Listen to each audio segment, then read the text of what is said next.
What's up, everybody? How you doing, Dirk? Oh, pretty good, man. You doing all right? I'm doing good, man. We're going to be we're bringing back the tour of Italy to specifically talk about one of probably the most unsung Italian filmmakers, I would say, of all time.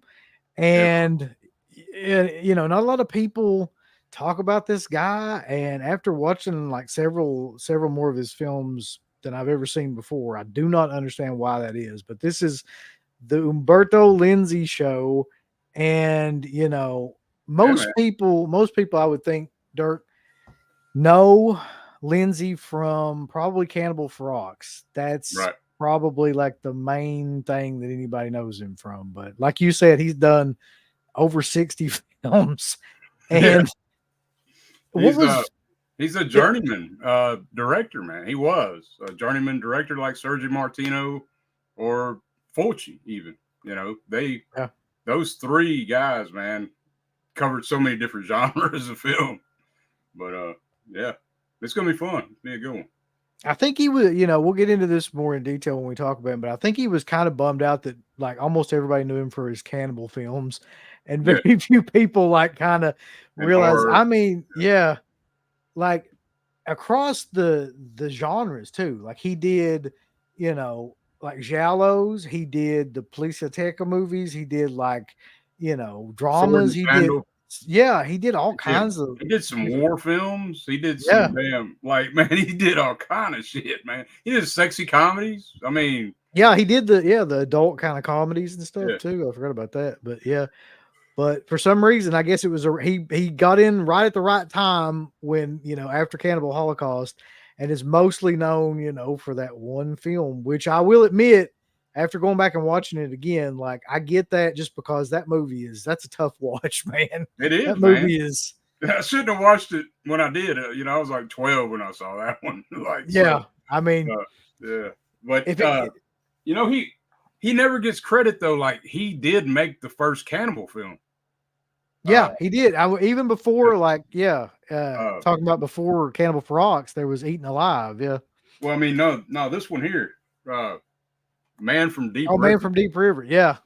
Dude, this is a great movie. It's got Ivan Razumov in a lead role, and he's not the bad guy.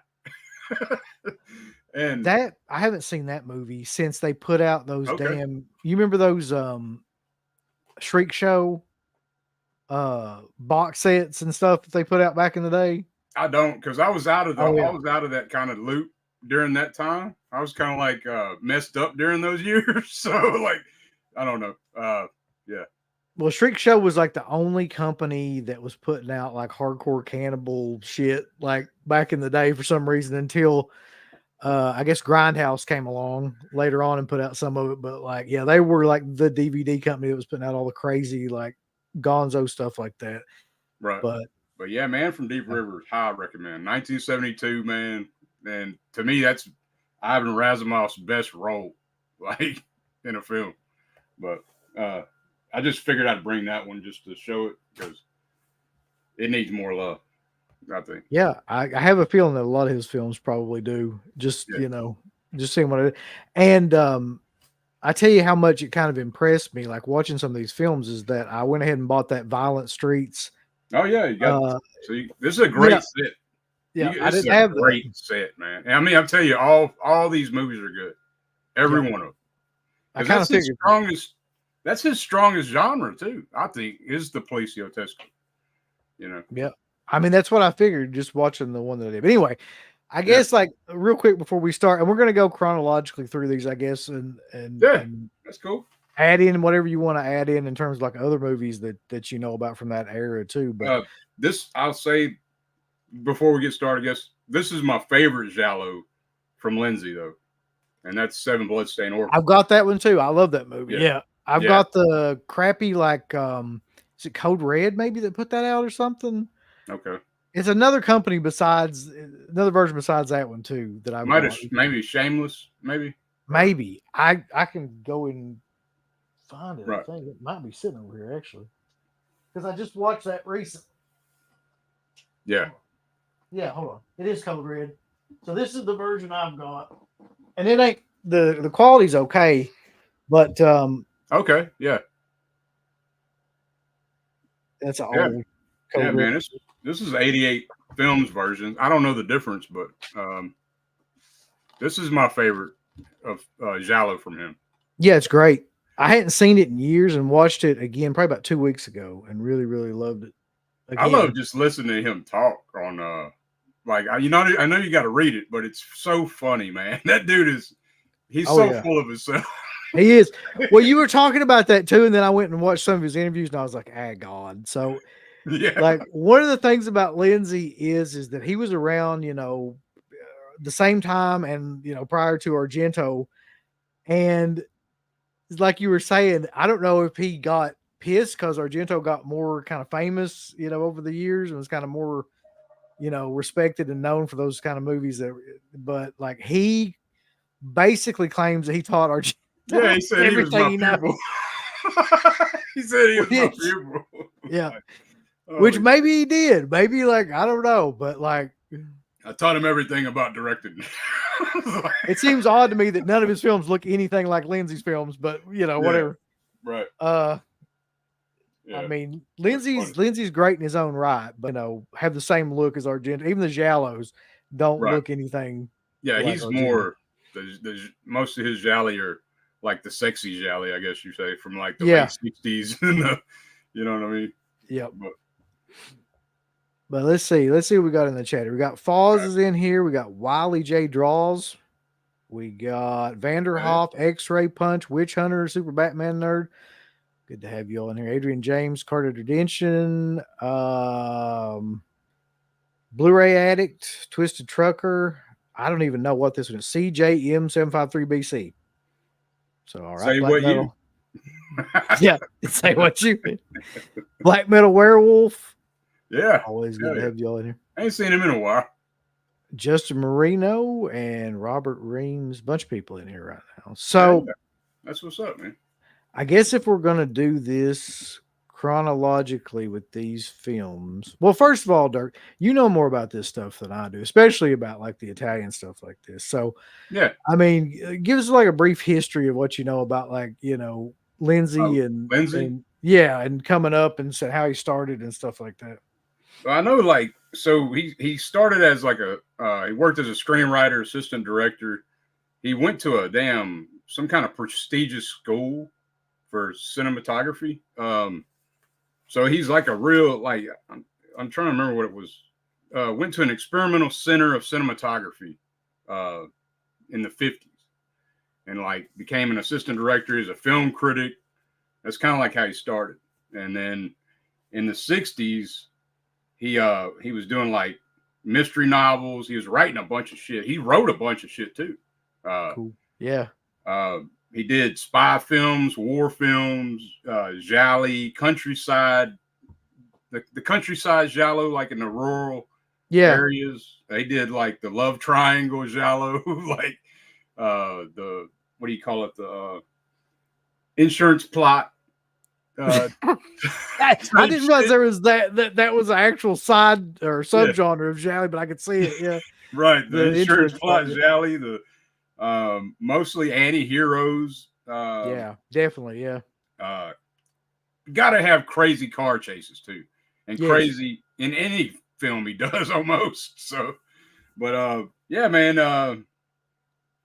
But I think his strong suit is the Poliziottesco. You know, I really do. Yeah, I mean, I do too, and like was kind of amazed that I'd never really seen this movie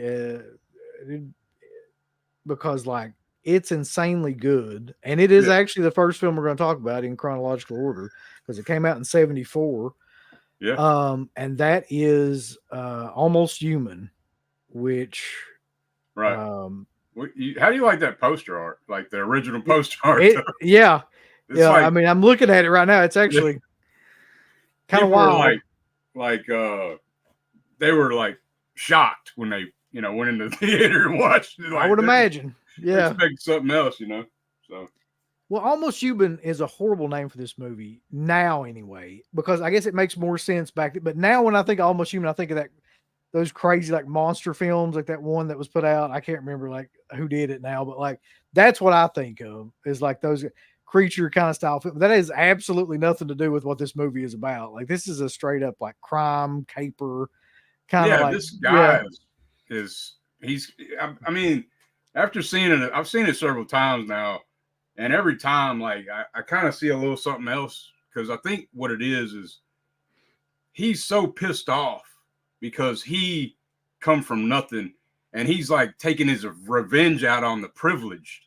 yeah, You know what I mean? Like yeah, he's completely pissed off and like plus he's on drugs and he's even the outcast of the other mobsters, like uh he can't win for losing.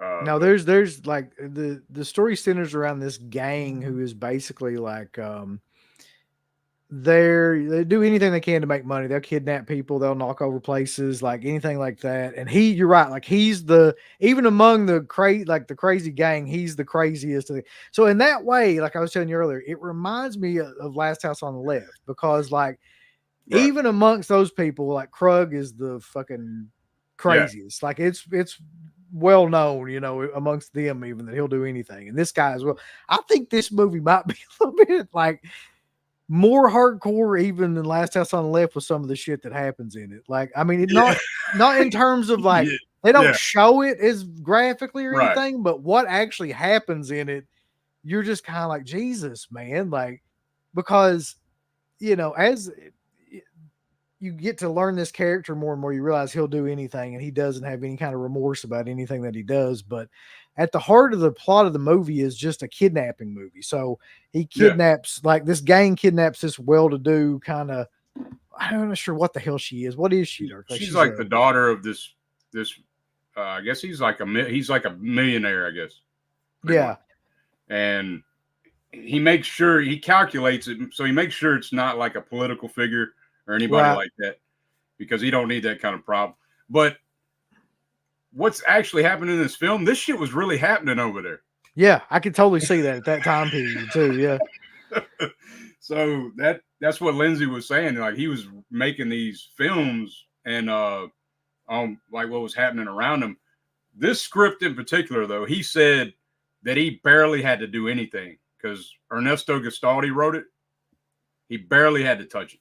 He said, man, it was so detailed and the characterization was so tight and he barely had to do anything. He usually rewrote everything, but Thomas Million Yeah. rewrote his own lines and shit. That makes sense in this. It does. Yeah. Yeah, so there was always a conflict of that shit going on. Him and Lenzi had a love-hate relationship kind of deal. Listen, I don't give a shit. He's amazing in this movie. He Like should have been bigger than he ever got. it's crazy to me because he has that same energy that David Hess had, and he has that same kind of vibe and everything. And Yeah, he does an amazing job in this movie. Like that's why I cannot believe I'd never really heard of this or like anybody really talk about this or anything other yeah, than you all.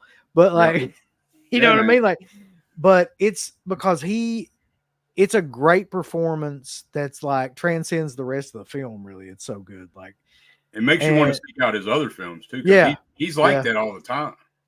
yeah. And That's during this insane. film, he's on drugs. Like, Oh, you can kind of tell because he's like in certain scenes they show him in close-ups and so he's like sweating and like yeah, pale and just looks like he's just disoriented. Yeah, he told Lenzi, he said, to get into this character, I have to get high. I was like, what the so I totally believe it just by some of the scene where he's caught, like where he goes into the police to kind of like act like he's checking in on the girlfriend or whatever, yeah. but he's really just kind of, and that he just looks like a mess, man. Like you can tell that he's like clearly, I could see that being him being He on was on something. he was on amphetamines, Oh alcohol, yeah, and tranquilizers. So, a great combination. He's really going method in this. Yeah, he's like, so I mean, and they said he was pretty rough, like that the girl that they kidnapped. Yeah, The scene where he's holding her and he's telling the other guy to get her and all that stuff. yeah. He scratched her vagina. She had to go see a gynecologist and shit. So, Jesus. yeah, he was pretty rough, man. He was pretty into it, like too far into it. But Yeah, I mean, it's got a really good cast too. I mean, he's the best, like by far, like he's the one you watch throughout the whole thing. But it's also got like Henry Silva's in it, and Ray Lovelock, Ray Lovelock's in it. Yeah, I mean, there's some Ray really Lovelock was supposed to play Giulio Sacchi. Can you imagine that? I don't think that would have worked. No, I don't think. I don't think that would have come off as well at all. But so to give you an idea of like what type of film it is, because I didn't really know like going into it. So, you really quickly get the impression that he's the leader of this gang and he's like crazy. And also, like you said, kind of like pissed off at the world and wanting to take revenge on all these people that, he feels like have held him back and stuff like Even that. his girlfriend. Even his girlfriend, which is a weird relationship too, because like she wants to be with him. Yeah. Like she wants him to come and live with her, but he's just like totally doesn't give a shit. Treats her like shit. Yeah. Like, total shit because of where she come from, Yeah. And that comes back later, like even more so, like later on in the film too. He just basically uses her, Yeah, and so he's obsessed with this idea too of like that, he wants to do this big score. Like, there's something really, really big because all these other gangsters are coming up to him and they're saying, well, I got this much. And he's like, that's pocket change. Like, yeah, you know what I mean? Like, cigarettes and shit. peddling cigarettes and stuff. Yeah. So he's like, I'm going to do something that's really like known. And so he kidnaps this woman. And the rest of the film is basically about like them like holding her and him trying to like, mess with the police and kind of throw them off, and then like them kind of getting closer and closer to what's going on. But the scene to me that's like, oh yeah, well, the scene in the end is also great, but the scene that's really the scene that sets this movie like apart is when they go in and with machine guns and take over this family, and there's just like, oh yeah, with the chandelier and yeah, it's very much like I want to try and think of the other one with David Hess too, where he goes in on the family and stuff. House on the Edge of the Park. Yeah, it's that kind of vibe. Yeah, where he's like, just doing all kinds of depraved stuff and making. And they're all. You see how he is though. Like it's not necessarily. I don't think what he makes them do. You know what I'm talking about? Yeah, like, I know. Yeah, but I don't think. I think it's just to humiliate. It's, like he exactly hates him so much. Like it's so crazy. And there's a scene in it where he like it's implied that he makes like a guy give him oral sex, and he's like, the guy's like, you can't ask me to do this, and he's like, he says something crazy like, what does he say? He says something like, gender's like. There's no discrimination. Yeah, there's no discrimination. Like it's like equal opportunity or something. Yeah, something crazy like that. So also within that whole thing too, there's like a child death, which I was not expecting. Yeah. And then so he kills like 3 women and 2 guys and a kid in this whole, Yeah, man. And this whole one scene. Do you think because they don't show the kid death, but what it does show is kind of disturbing in itself. All you see is that teddy bear come down the stairs. Yeah. And you're like, oh shit, man. And then especially if you got kids, anybody got kids. So it's so do you think that he loses it though? When that happens?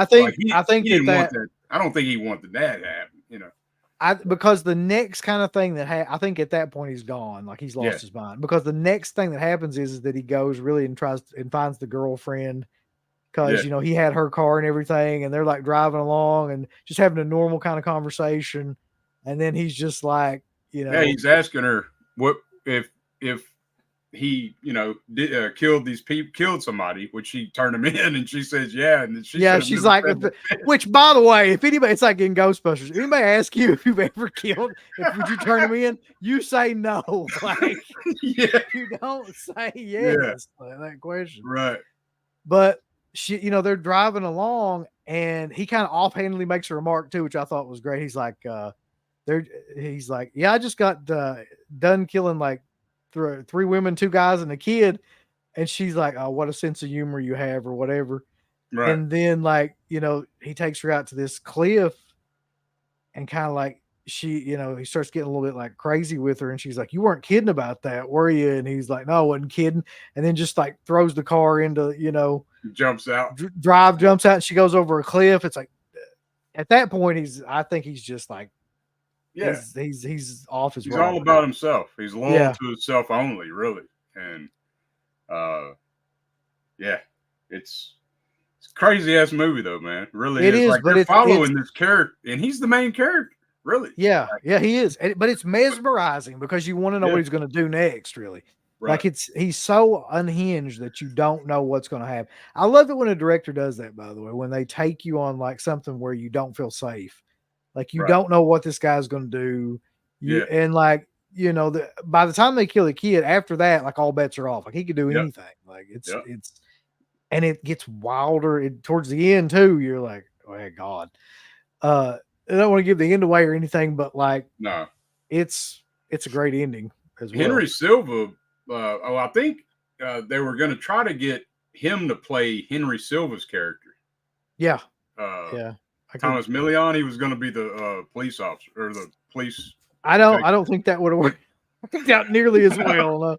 No, but he took the same pay to play this role because that role didn't offer as much money, but he took the same pay just to play this role because he really liked that role so much. I mean, that's the role of the movie. That's the role that anybody that watches that movie will remember for sure. Yeah. Yeah. I mean, have you seen many of his other films or no, that he's in? No, you talking about the actor? No. Yeah. Thomas Million, man. Like once I discovered him, I started digging into his filmography. Like he's amazing, dude. He's a good actor. Damn good. You can tell from that. Yeah. Well, I mean, that's why I love doing shows like this, is because I always end up discovering something that like I didn't know about. Yeah. Some guy or some other actor or something like that. And then you go and you kind of seek those people out, and it just kind of extends the. Hell yeah. So that's why I love these shows. But I mean, if there's another thing I was going to say about this movie too, is the music. I think this is just my opinion, but I'm listening to the music and I'm like, this music sounds really familiar. Oh yeah. And I'm like, I think, just my opinion, that the Untouchables like lifted the score for this movie, man. I don't know. It might have. They could have. Have you seen the Untouchables? Like, it's a Ennio Morricone, Yeah, that's true. So what I was going to say, I've seen the Untouchables with Kevin Costner and De Niro and all, and yeah. I mean, it's been a while though. Been a long time. But I was going to say, Ennio Morricone's wife told him that he did 2 scores for Lenzi. He did a giallo called Spasmo, which is another underrated one that I recommend. And then he did this one, and his wife said, "No more. You can't do no more of these type of films." So well, shit. So Bruno Nicolai ended up doing Eyeball, which is after this. But yeah. So I'm curious though too, like, I mean, if she realized the next step for him was cannibal film, was she saying like you can't do any more of these films, but like do cannibal films, it's fine. Yeah, I mean he did he did what 200 films. I mean, he took on all kinds of crazy shit. Ennio Morricone. So Oh yeah, yeah. I mean, but that score is really really good. it is. But like when I heard it, I'm like, that to me, I'm it's gonna have to go almost back the and check same. it out now because I can't remember. It's been a long time since I've seen The Untouchables.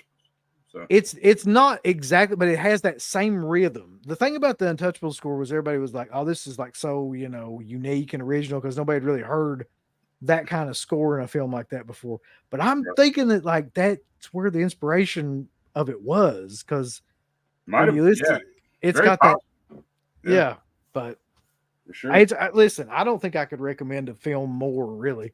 Like if you've never seen Almost Human, like it's just a great film, whether or not it's an Italian film or a US film. It's Right. just a great movie, and it's not for everybody because it's got a lot of It's pretty hardcore. I mean, it's yeah, 13. He kills 13 people yeah. in So the it's movie. like it's pretty unforgiving the way he does it too. Like and Yeah, there's a it's lot like of just no respect for anybody.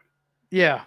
Like, damn, and I mean, we didn't even mention the old people he kills. Like, so, That's true. I mean, but it's just like one thing after another. But yeah, he's clearly a psychopath. Like, I mean, there's no doubt about that. right.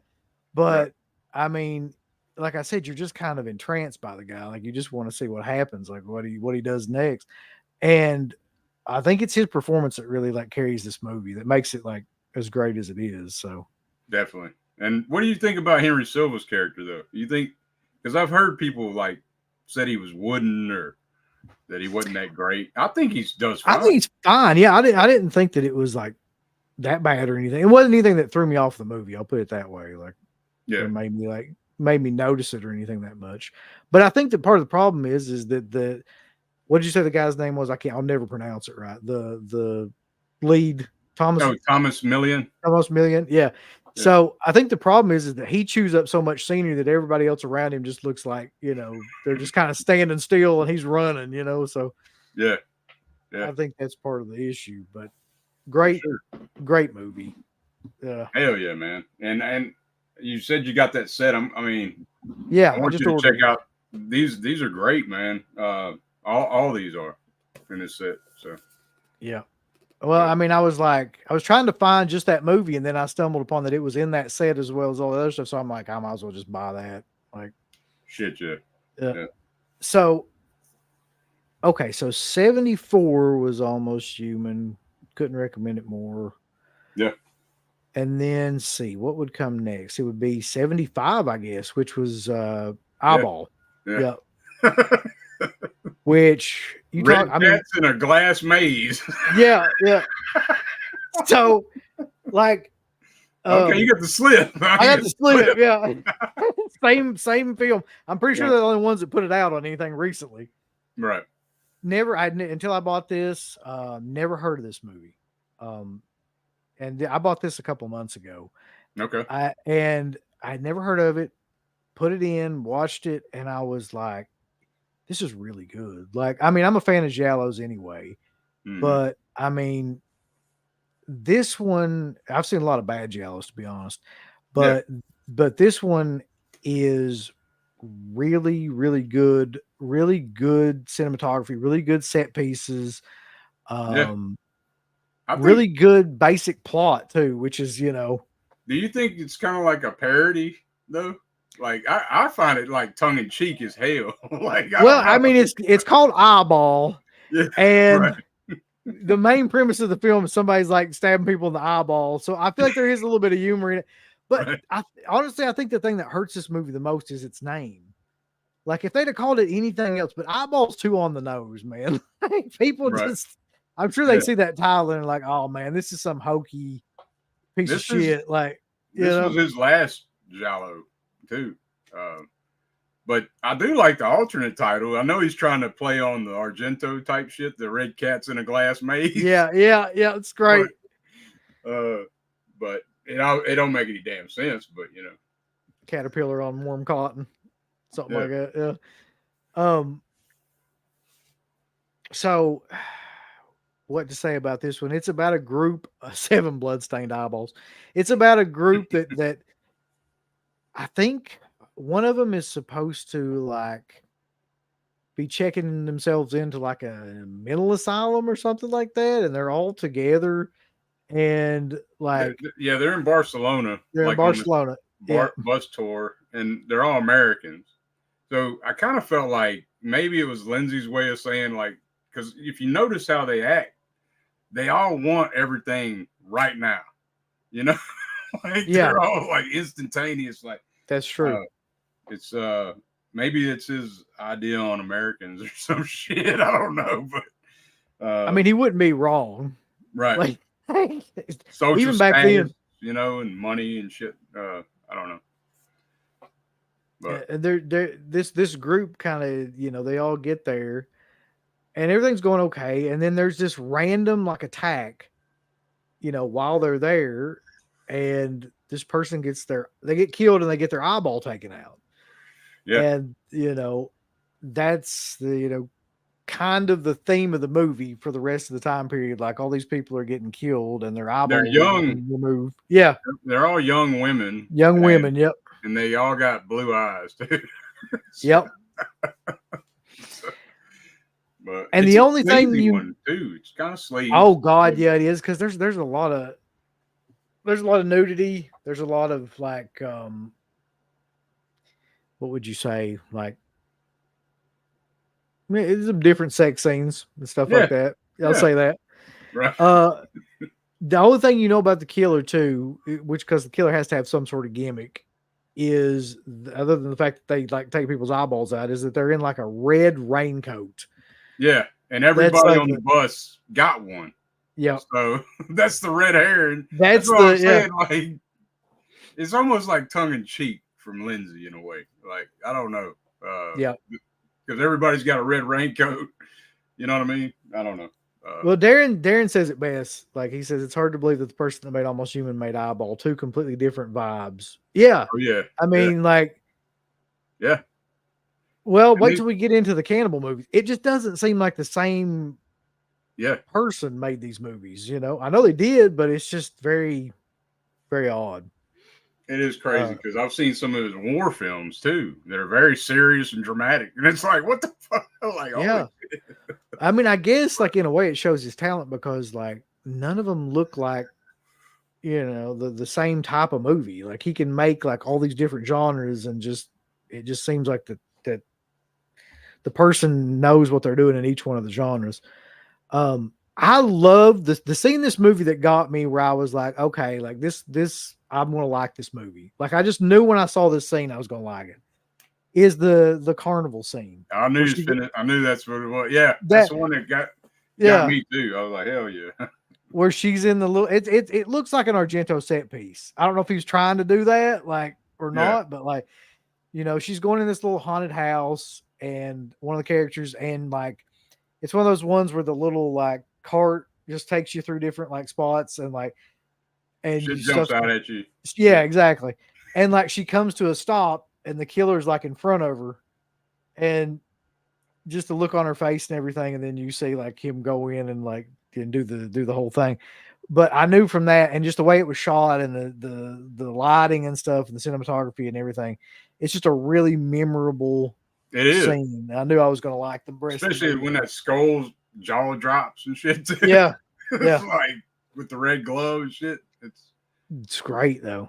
Yeah, it is, man. It's he was getting away from the black gloves. Yep.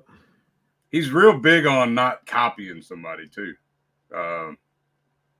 That's one thing we'll get into later about with Nightmare City. Yeah. yeah. I know what you're gonna say too. But yeah.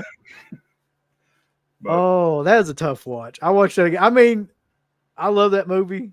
Yeah. And I have loved that movie since I saw it 15, 20 years ago. But like, yeah, we'll get into that in a sec. But like, this movie took me by surprise because number one, before I bought it here recently, I'd never heard of it.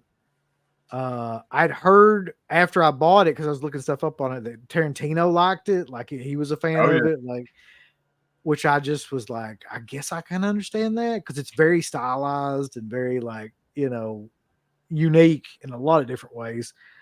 It was like really low budget though. believe it or not. I can see that. Yeah. And it was shot in Barcelona. Like the exteriors are in Barcelona, interiors were done in Rome. You know, but he's kind of limited on money in this one. You know, it's distributed by Independiente Regionale, which regional independent. I think that's what that. I mean, that pretty much says it all, really. As far as the cast goes, like, was there anybody that really stood out to you? I mean, what's his name? I got it right here. Yeah, John Richardson. He's in Torso, and he's in Black Sunday. Or Black is it Black? Yeah, he's Black Sunday. A very young John Richardson in Black Sunday. He is in Black Sunday. Yeah. Yeah. And the Reverend, you see him in a ton of shit. That priest. Yep. You see him in all kinds of giallo. Let's see. I mean, the ending. Here's the thing about giallos to me too. They got a lot of great set pieces. They got, especially like the good ones do, and then they've got like some really, especially this one has some really like memorable death scenes. The problem with talking about giallos is like once you get to a certain point, like you can't really talk about the endings or anything like that, or like why it is the person's taking the eyeballs out of all these girls. But you know, I will say, the shit out of it. Yeah. I will say this, as with most giallos, there's a lot of red herrings in this where they're trying to like throw you, you know. I think it did good. I didn't figure it out, I don't think, the first go. Did you? No, I had no idea. Yeah, I don't think I did. Been a while. I was pleasantly surprised by the ending of it because it's so crazy, like the way that they find out and everything. Did you notice how many times, I don't know, when you go back and watch this shit though, watch how many times people say Burlington. Okay. They say Burlington a lot. Like in like Burlington, I guess somewhere in the States, I don't know where, but I mean it's said a whole lot. Once you notice it though, it's so many different not notice it. Yeah. Like it's like what the fuck? But yeah, it's crazy. But you know, I haven't seen nearly as many giallos as like you guys have, like you and Steve and Darren and those people. But we're on a mission though to see them all. Yeah, I've seen enough. I've seen a lot. Right. And the fact that I hadn't seen this one just leads me to believe that there's a lot of them out there that are really good that like people just have no idea about. Yeah. That just kind of go under the radar. And to me, this is one of those. Like there's so many different types too. Yeah. Yeah. It's weird. Like there's more serious ones. There's like this one, I'd say it's more fun, like parody in a way, you know. But yeah, it don't take itself too serious. What I'm saying, like the thing about it is too, it's very entertaining, and like it's not some giallos. I feel like they get like caught up in the pacing, like they're just too damn slow, and like there's just too much exposition, and you know some of them are like very. Like at the end of a Bond movie, with the Bond villain shit. Yeah, where they're explaining everything. Yeah. And I'll be honest with you, like some of the Martino films I've seen, they kind of do that. Like they slow down way too much with the dialogue scenes and stuff. But this is not the case with this movie. It keeps a pretty good like pace of like, you know, action sequence, death sequence, like, you know, stuff's going on, cop, you know. Yeah. Yeah. I'm trying to remember the lesbian couple. Yeah. Right? Yeah. So that kill is like probably my favorite of the whole film. That's great too. Yeah. I mean, the way it's done, like, holy shit. But but yeah, Eyeball, man. I don't know how much more I can say about it. No, I mean, I would just say that's what I would say too. Like, if you've never seen this movie, even if you're a slasher fan, and you don't like giallo, I think you'd still like this. I do too. There's something about it. It's got its own like completely unique kind of vibe, and it's completely different than any of the other stuff that he did. Right. So yeah, 1975. Red Cats in a Glass Maze, aka Eyeball. The only company that I know that has this out is 88 Films, and it's out of print, I think. Okay. You I could think it's out of print. maybe Maybe you can not. get it on Orbit, or Yeah. you might can find it on eBay, cheap enough. Yeah, I'm sure it's not that. Mine wasn't. Like, it's not that expensive to find or anything like that. So, all right. Let's Up see. next, I saw this movie when probably around the time that Wes and I first started doing Dead Pit. So we're talking 2004, 5. Yeah. And I loved it then, and I remember that, like, but I thought it was goofy. And so I went back because I hadn't seen it in forever. I went back and watched it a couple nights ago. It is still goofy. There's still goofy shit in this movie. I love it, man. But Go ahead. Oh, go ahead. Yeah, no.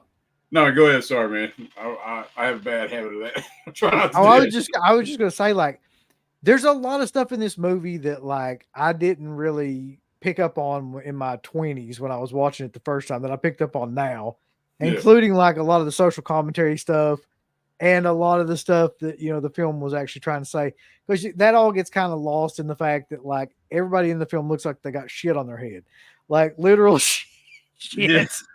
But yeah. But yeah, I love this damn movie. I'm watching it earlier. Tasha, my wife, come in there and she's like, I was like, you gonna watch this with me? She's like, I'll try. Yeah, I don't feel like it's a movie that's just like anybody can sit down and watch. You know the part with I was like, watch this, you know, where the plane landed and shit. And yeah, everybody comes out. Yeah. I laugh my ass off every time, man. When that dude comes out with that damn action, you know what I mean? Like, it's just, yeah. Oh, man. I die on that shit. But it's, so, you know, if you hear Lenzi talk about this film, though, he talks about, like, it's straightforward. It's like a straight, it's not meant to be funny kind of deal. And I'm like, there's no way, man. There's no way. No, there's no way, seriously, that anybody could make this movie. I don't give a damn who you are, right? And look at some of that and be like, that. There's no humor in that, because man. It's funny though. I was listening to Lenzi talk about it. He's like, people say it's a zombie film. It's not a zombie film. They missed the point. It's contaminated people. Which it is. People, I mean, it's radiation, like, an infected people movie. But, like, by the way, I don't know if I've said the name of the movie, but this is 1980's Nightmare City, also known as what was it? It wasn't City of the Walking Dead. Yeah, City of the Walking Dead. Which is like, you know, he was good friends with Lucio Fulci. I didn't know, you probably knew that, right? Him and Fulci were like real tight, and he didn't want to copy Fulci, so I guess, but he wanted to make the money Fulci was making. Yeah, you know what I mean. So, but man, so this is, like we said, a contaminated person's film. And Umberto Lenzi really wants you to know that too. This is not a zombie film. Somebody called it a zombie film. I can't remember who it was. Might have been Tarantino. To his face, and he was like, that's not what this is. He got really pissed about it, apparently.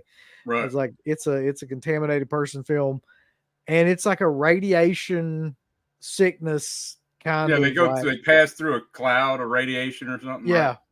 Yeah. And then they land on this plane, and this is probably the best scene in the film overall. There's a couple of great ones, but like, so there's the army, military, whatever, is out there, and this plane opens up, and all these fuckers jump off of it, and they all look like they got like potting soil and shit on their heads. Like, I don't know how else to talk about it. Like, it's the goofiest looking stuff ever. And the looks on their faces, man. Like,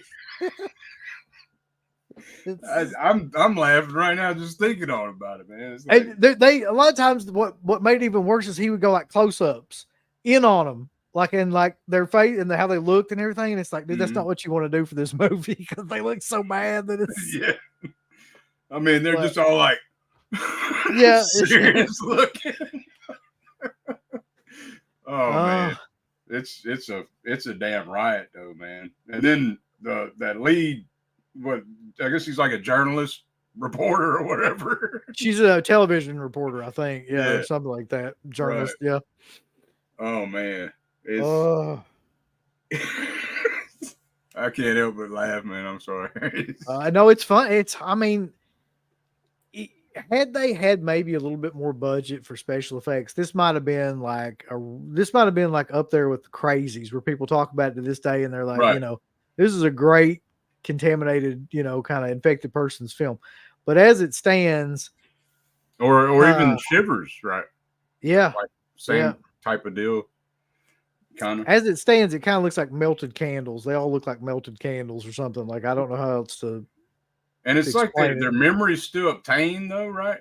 Because apparently, yeah, because they still do, like, the church scene where they go into the church and that priest is right there. It's like, oh man, I couldn't figure it out because there's a lot going on here. Okay, so they're infected people, radiation sick. They're like apparently super strong. Yeah, they run, which this might be one of the first movies that like infected people run in and stuff like that, like to kill people. They drink people's blood. Yeah, which is another weird part of it. Did they ever explain why they drink people's blood? Or are they trying to like? No, they just do it, and it's like, and they cut people like they're titty mutilating. Yep, there's needless. They're really torturous too. Ripping people's clothes off. Yeah. I swear to God, I was like, you talk about a gratuitous scene. I know the one you're talking about. Like one of the zombie or the infected people, whatever, they're just inside and they get ready to kill somebody. And he just jerks her like entire, like she's a nurse or no, she's not. She's a nun. Is it a nun or a nurse in that scene? I can't remember. The nuns. The nun, the aerobic people and shit. Yeah, it just jerks her and her titties come flying out and like for no reason, he just kills her with a hatchet. But like, you can't help but like this movie. I don't know how you could watch this movie and not like it. It's so goofy and out there. Like, it is, man. It's a fun ass ride every time, man. It's like he was throwing like shit at the wall to see what stuck. Like, it's everything in it. Like, they're murderers with they can use like tools, so they can use like hatchets and things like that and chainsaws and shit. But at the same time, they're like, they really don't talk or anything. No. And they just run around killing people indiscriminately and drink their blood for no reason that it ever really explains, apparently. They like, torture people, too. And torture, Sometimes they torture people, like popping people's eyeballs out. But they're smart, too, because there's that scene where everybody's trapped in the elevator. Yeah. And then the one, like, infected person, like, lets down the elevator by hand so they can all get in there. Like, and there's other scenes too where like people's family members and stuff, like you can't really tell that they've turned because they don't look like it yet as much, but like they'll just turn on them and then kill them, and then like you don't really have any idea. And they start sucking their blood and shit. Yeah. Yeah. And how many people die in this damn movie, man? There's a ton of like death scenes in this. Yeah, and what about the whole thing, the dream and everything? Right. That's some crazy shit. I like the roller coaster scene. I like the roller coaster scene too because it's so fucking crazy. Dude's got grenades and he's jumping, just blowing up. Like this is oh man, you got a dummy fall death, which is always great. Yep. I don't know, man. It's a blast. But like, if you listen to Lenzi talk about this movie. I mean, maybe I need to watch it in Italian or something, but I can't. I've only watched it English dub. So maybe I still couldn't see that. Not with the facial expressions that this is supposed to be like a straightforward type of film, man. Like, I don't know. I don't understand these. Like, how the hell he could think that this was like serious? There's no way.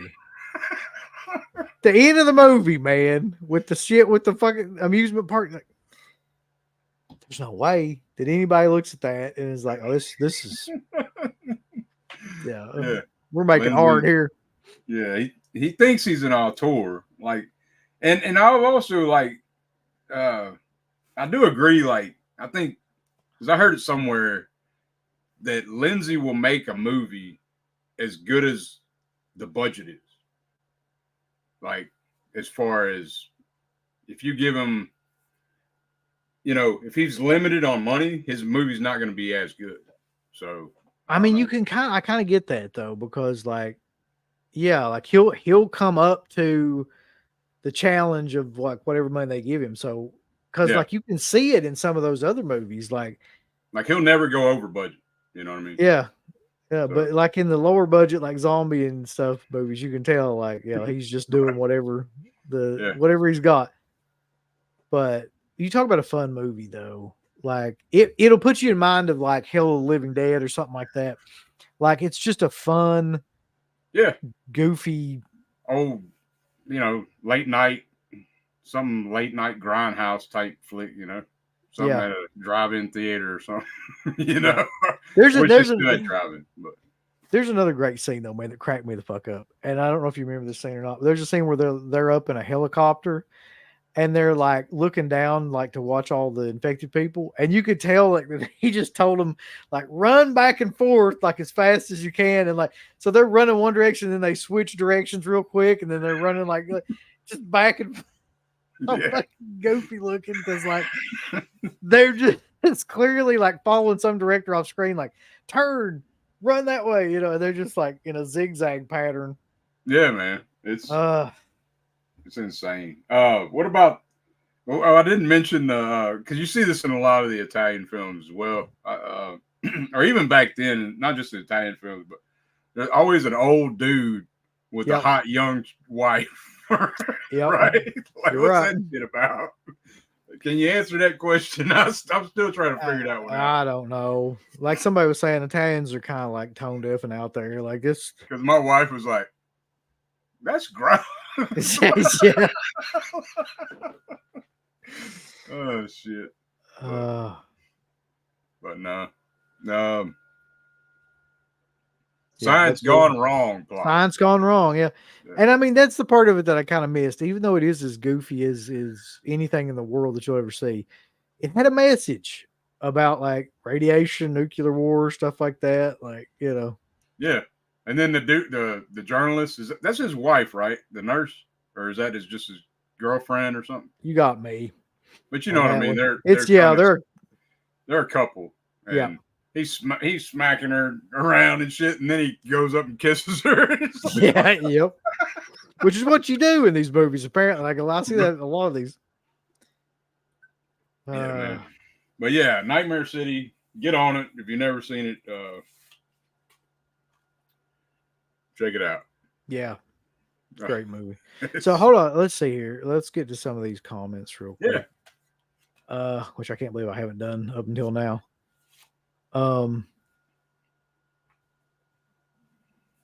So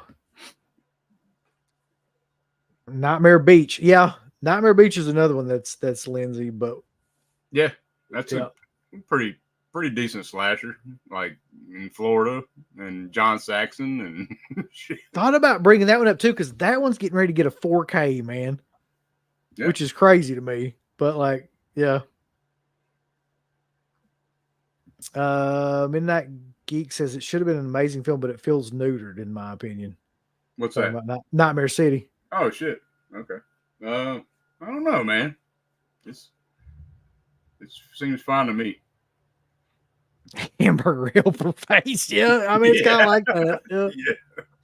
Alfa Romero, I would have never thought this, but he says he loves Nightmare City.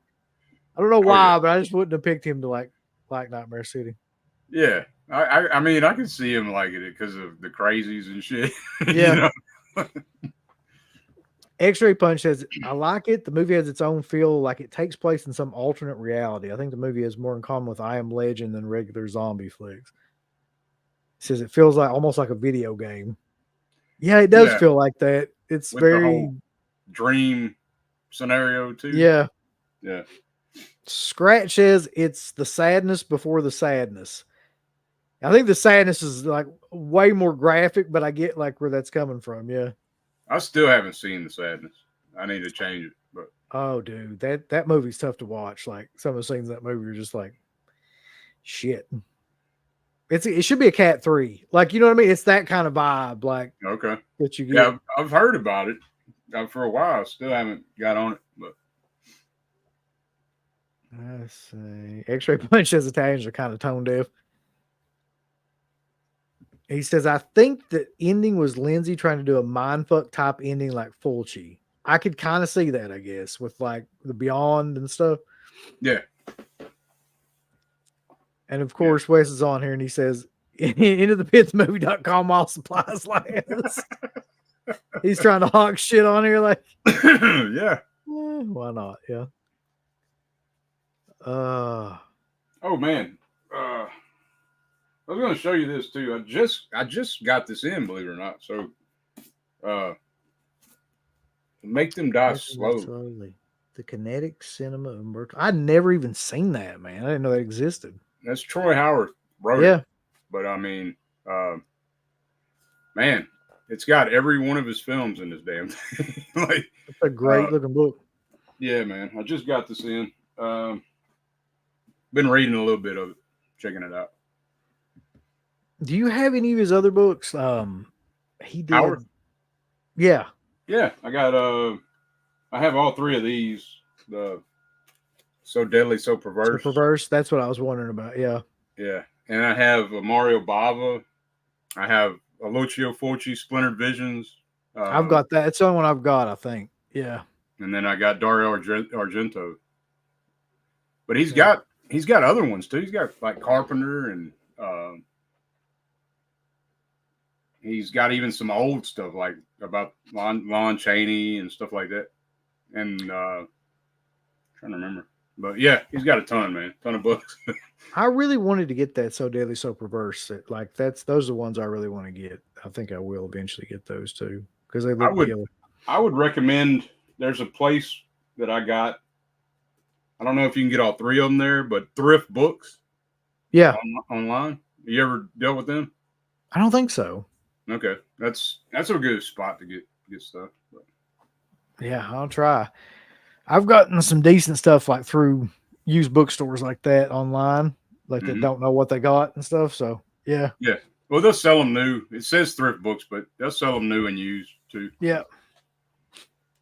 So I mean, if you had to give, this is going to be incredibly difficult for me, but if you had to give Nightmare City a rating out of 10, like what would you give it? Oh man, I gotta give it like an 8 out of 10. I really do, because I would honestly give it like a 7. It's just fun as hell. Like it is. It's so fast paced. Almost the whole fucking time. It's one movie. I'm just laughing so hard, man. My wife's like, "What the hell is wrong with you?" Like, you know what I mean? But the faces of it, the way, and then like that journalist, he's like supposed to be some kind of badass action hero. Like, what the hell is going on? You know, he's definitely yeah. So Crater wants to know. He says either I'm super high or there's a fucking Dick Tracy character behind Dirk in that corner back there. Oh yeah, that's the No Face killer from Blood and Black Lace. Yeah, you're just that high, Crater. Right. Oh, speaking of which, I want to ask you about this too. Did you see that the Mad Puppet thing that came out from was Unboxing, I think, the figure that they put out? No. From Deep Red. Man, it looks killer. But it's like it's $125. And I'm like, shit. It's like it's probably about, from the look of it, it's probably, I would say, I don't know, like a 10-inch figure, something like that. Okay. And but it looks exactly like it. I mean, it's pretty amazing. You're talking about that damn puppet that comes out the puppet that comes out in Deep Red and like and attacks them and everything. Yeah. And they've got it right now, and I'm like, I don't want to pay $125 for this fucking thing. But like the box that it comes in is amazing. The look of it's amazing. I'm trying to think, like I might be able to find the website on here. Hold on. Is it limited? Yeah, I'm sure it is. Yeah. That thing would probably be worth a ton later. I'm sure. Yeah.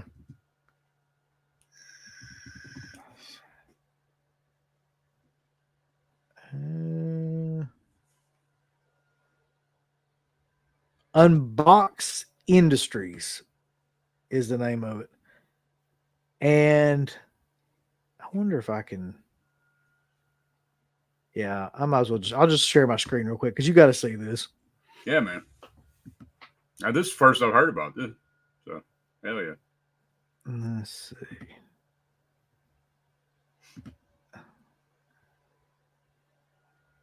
So here it is.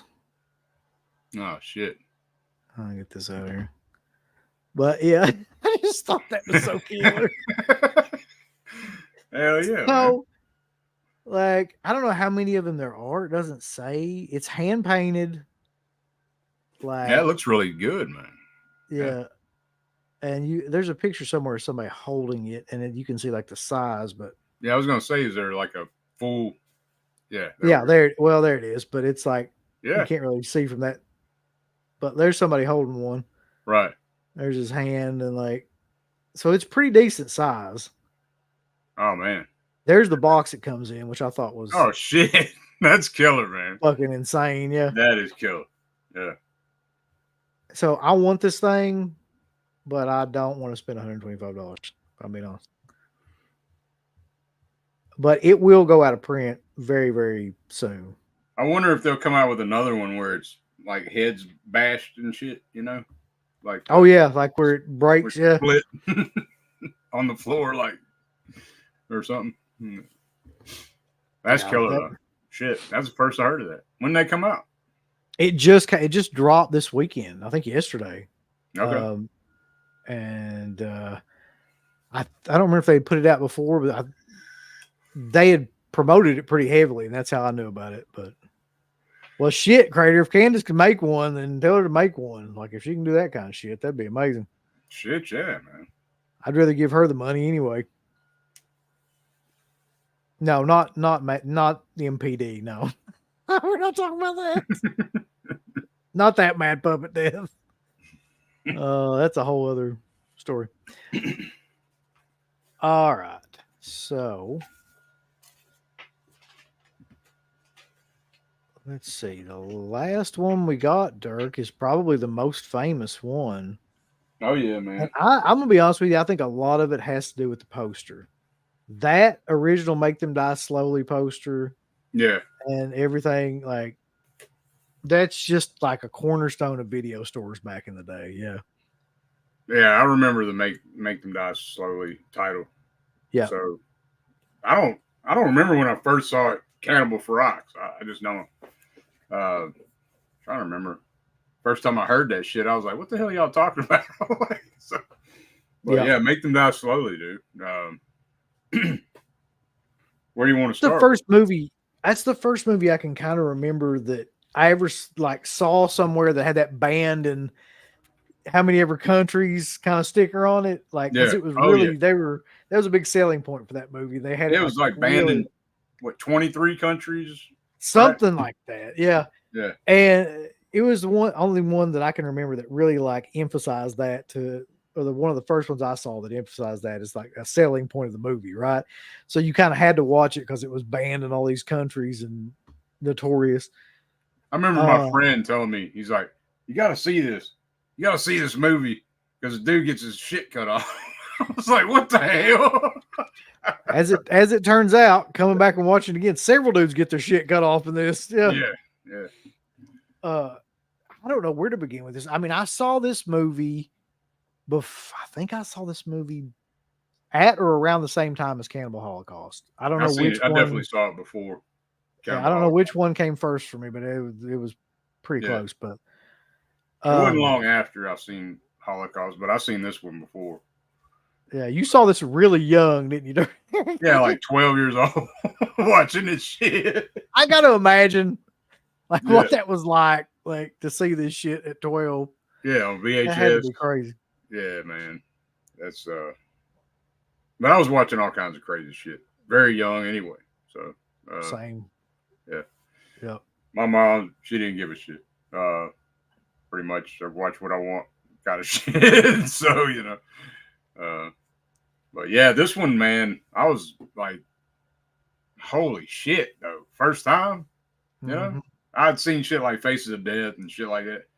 But No, I wasn't prepared for this one. I was like, holy shit, dude. In watching it back again, because I watched it last night, Yeah. again, I was like, Cannibal Holocaust is widely regarded as being like, the cannibal film and the most brutal one. I don't know, man. This one's kind of fucking like It's pretty hardcore. Really is. they both clearly like, this was copying, off of that. Well, the kind of there's a brief period of time, a moment in history where because of Cannibal Holocaust, I think cannibal films just in general got like really, really popular and everybody that, was doing that type of film. Right. And so kind of beat for beat, it copies a lot of the things from Cannibal Holocaust, including like the animal death scenes. There's several like animal death. Oh, it is. Animal on animal. Yeah. People killing animals. Yeah. There's like a pig death scene in this. There's a turtle death scene in this. Like it basically, like that was the thing to do. Apparently, like was to do that. And I know that pissed off. What's his name? Giovanni Lamberto. Yeah, pissed him off.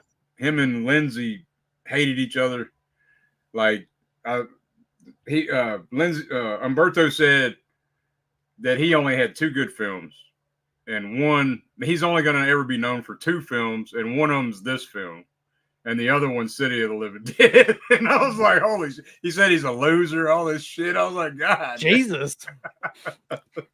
But, Giovanni said that he's an egomaniac, that he only loves himself and shit, like all this shit. So, like, I mean, I guess I could kind of see that. I actually, back when I was doing the horror autographs thing, I sent Radici a thing through the mail to Italy, actually. And he sent it back and sent like a mini poster, Make Them Die Slowly, that he had signed. And like his headshot, he sent back his headshot and like wrote a whole letter and everything. The guy was really cool. In the letter, he was like, because I told him how much I liked the movie. Yeah. And he was like, he said something like, I don't think it's a very good movie, but like, I'm glad you like it. And some shit like that. He's like, I never like really enjoyed making it. And I think my character's way over the top and stupid. Like I've got that letter. Like I wish I could just read it verbatim. If I'd have thought about it, I would have got it and just read it. Damn. Like, he basically trashes that character in the movie. Oh yeah. So that's a piece of shit character though. He really is, Mike. So but yeah, so, man. I mean, the plot of the movie is very, very similar to Cannibal Holocaust. Like this group of Americans, and I think in this one they want to smuggle diamonds. Like his character wants to smuggle these emeralds off of this tribes person who knows where all these emeralds are, and so he's like, he thinks if he goes into the village and follows this guy, that he'll find this big stash of jewels and like just kill everybody and take it, and then he'll be rich. So, but he did rob like the mob, right? That's the other part about it. Yeah, like, took like $100,000. So, like at the very beginning, that shit face, that shit. Yeah. He keep calling that dude a shit face and stuff. It's like, what the fuck? I guess like they take it like a little bit further in this movie than they did in Cannibal, because like he's coked up all the time. Yeah. Like, and he's just like, he doesn't even really like start off good. Like in Cannibal Holocaust, they kind of start off like okay, and then they progressively get kind of like worse. Yeah. But in this, that guy is fucking like Radici character, just a twisted bastard, right? Yeah, through the whole thing, he's just an asshole, like crazy. Coked up, crazy smirk on his face. Yeah, he's just going through all these villages and like raping people and killing people and like just right off the bat, just awful. And like that's just like in Holocaust, that's ultimately what gets them all killed. Right. It's like eventually the villagers are just kind of like had enough of it and they take them all hostage. And that part really, I didn't realize how much similarity there was in the part where they all get taken hostage and the shit Eli Roth did in Green Inferno. Like, I don't know. Did you see Green Inferno, Dirk? Yeah. Mm-hmm. Well, all that stuff with them being held in those cages and everything like that is very similar to like what happens in Ferox. Yeah. And I mean, the main thing this movie is known for is just the death scenes, which are crazy, man. Just Yeah. I just remember like when I first seen the movie though, like when he got his shit cut off and all. yeah. And then later on, like when he escapes and he's running around. That's what I was thinking too. I was thinking this dude ain't got no shit no more. Like what's he thinking? Like, that's the most unbelievable. Yeah, unbelievable part of the movie is that like so Radici gets his shit cut off. Yeah. And he seems fine after that. Like he seems like, you know, that there's a scene after that where they're like riding around in the boat and he just seems like he's just kind of sitting there. Right. Like I believe I would probably just be like, yeah, I like breaking down. Yeah. I just want to die. But he's just kind of like, you know, normal guy. And then he takes off running and like tries to get away. And it's just a dude, you wouldn't be doing any of that shit. Like no, you would no. He gets his hand cut off later, and then it's over with after that. Once he gets but holy shit. So I mean to kind of talk through like, you know, what made this movie infamous. There's all the normal stuff that's in cannibal movies that you would expect, like, you know, people eating turtles and people eating animals and raw meat and stuff like that. And all of that stuff's in the movie. But the real thing that made this movie, like, you know, what it is like, there's a scene where this is really what gets him killed. You know, Radici's character is where he like takes this tribe's person hostage, ties him up, cuts his eyeball out, and then cuts his junk off. And then everybody's kind of watching this. Which who the fuck would do that anyway? Like, I mean, because all these tribes people are watching this, they're like, you know, what are you, like, crazy or something? And then they all just kind of kidnap him, and then all of the other people too, and cut his shit off, like you said. Then they cauterize the wound because they want to like torture him some more. Yeah, take him off, and there's a great scene where, like, I mean, great or horrific, however you want to look at it, where they make this table with the top, like a hole cut in it, big enough for his head, and kind of put his head up in it and just whack off the top of his head. And then these little cannibals are like running by like a buffet. They start eating their brain food. And then Zora Karova, which done to her. Because at first, like, I guess, because he's like trying to talk her into some crazy shit, right? Yeah.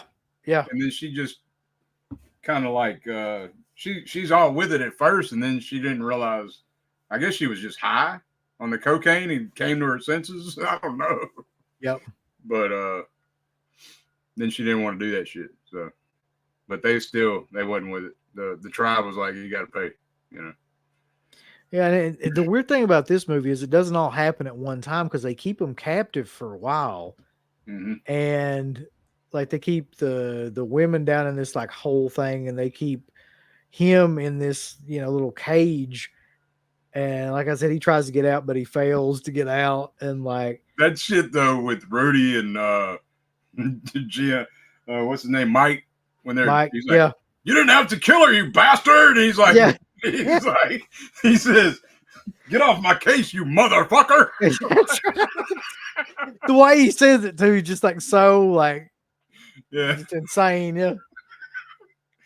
Oh Lord, man. But you're right. Like the other scene that this movie is known for, and this is a really well done scene. I think that's what makes it, like, you know, notable in all this is the special effects makeup that they did for this. So there's a scene where, like, what the hell was her name? I mean, her name in the movie. Shit, I can't remember. You talking about Gloria Davis, or are you talking about Zora Karova? I think it must have been Zora Karova. Yeah, Pat. Okay, well, where she gets like I don't know how to say this without like, but she like gets like meat hooks like put into like her tits, and they show it too. Yeah, like it's like a prosthetic. Clearly, it's like, you know, a practical effect, but it's really good practical effect. It is for that time period. Yeah. And they show it going in and coming out, and like the reaction and everything. And I was just like, dude, this is like rough to watch. and then they just kind of string her up on this pulley kind of thing. It's that whole final sequence, man, is crazy. Like, yeah. What do you think about LaSalle though? That what's her name? Lorraine. Lorraine DeSalle, yeah, the one that plays her. She's all right. She's not very good. Like, I didn't think she's that great in House on the Edge of the Park either. no, I just don't feel like she's a very good actress, just in general. Yeah, to be the lead, and she's very like flat in this movie, because you think all this shit's going on, and you would be like either completely in shock, or you would be crazily like kind of running around like screaming and shit. And she's just more kind of like, oh, shit's happening. I should probably try to get out of here. And like, you know, she looks exhausted. She ran like 10 feet. Yeah, yeah. True. I see Darren saying the theme music. Yeah, that's something we did. It is iconic. I will say that. Yeah, it's damn good. That's true. There was a show back in the day that called Canadian for Rocks, which was basically a podcast with Canadians who just talked about like horror film. I wish I knew the answer to what happened to that show, Craig.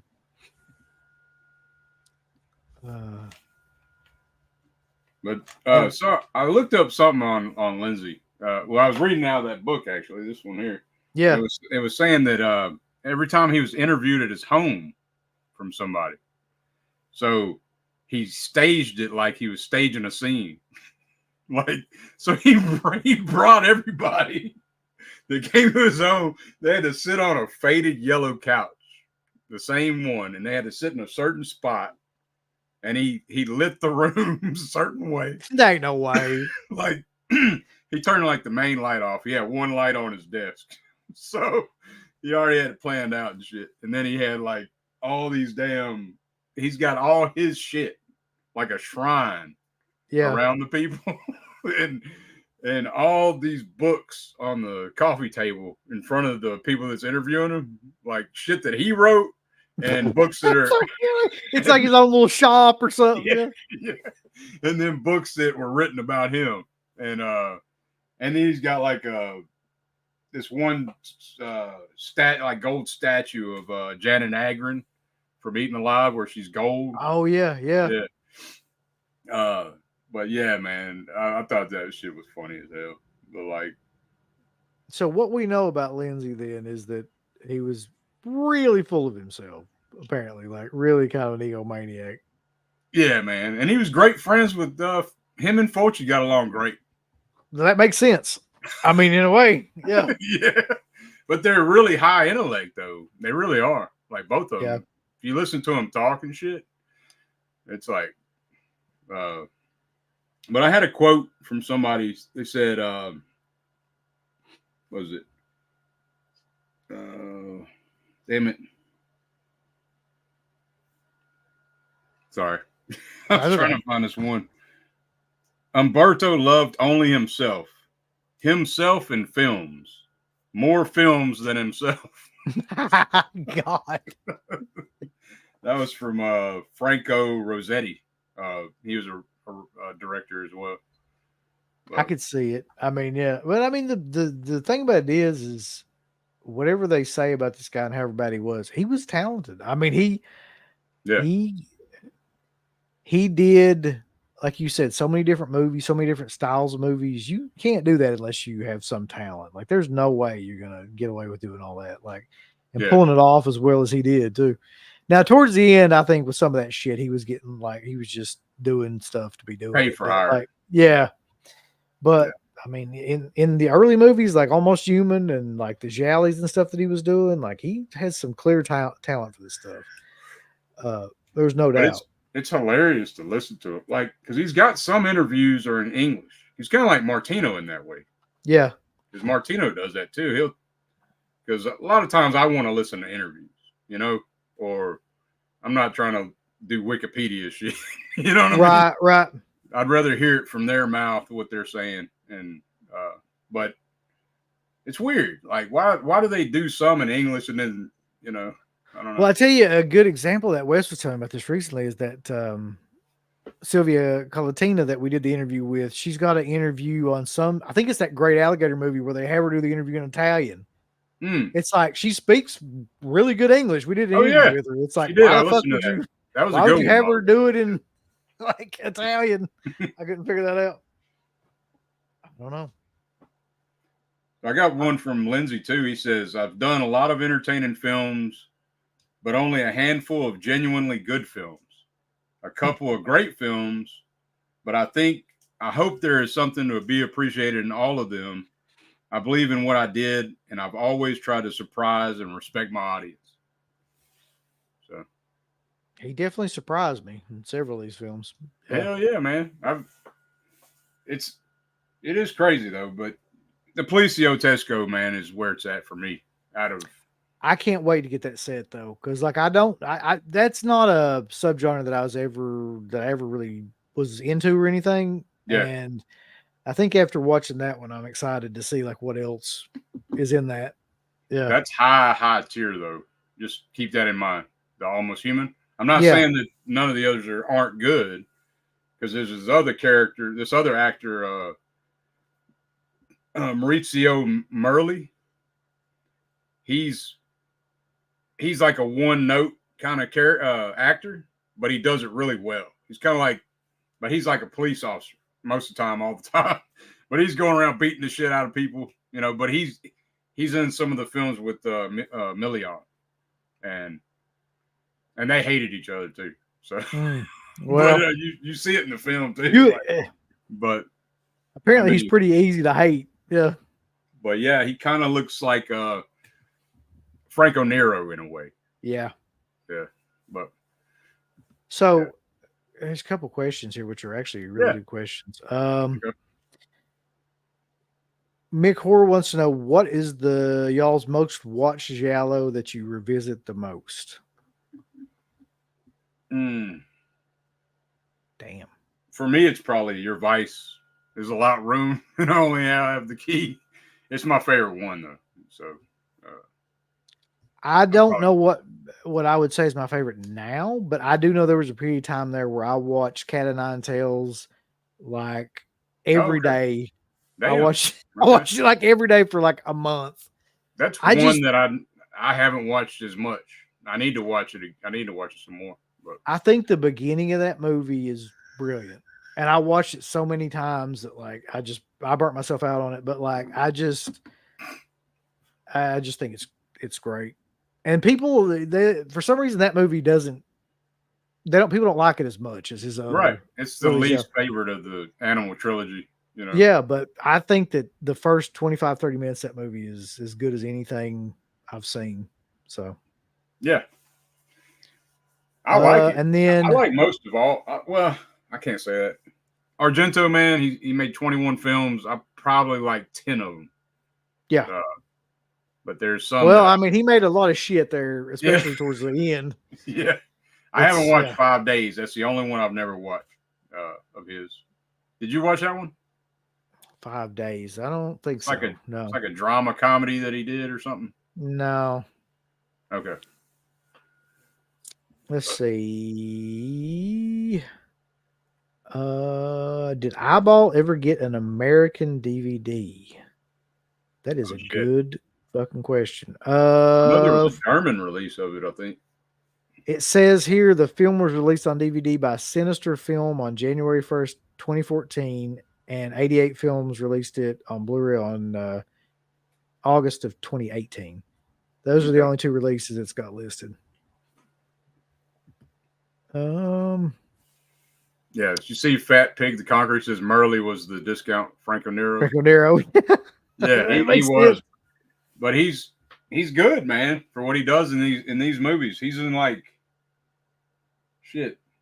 I think he's in all these damn movies except Almost Human. No, he's not in Syndicate Sadist either. He's in these 3. So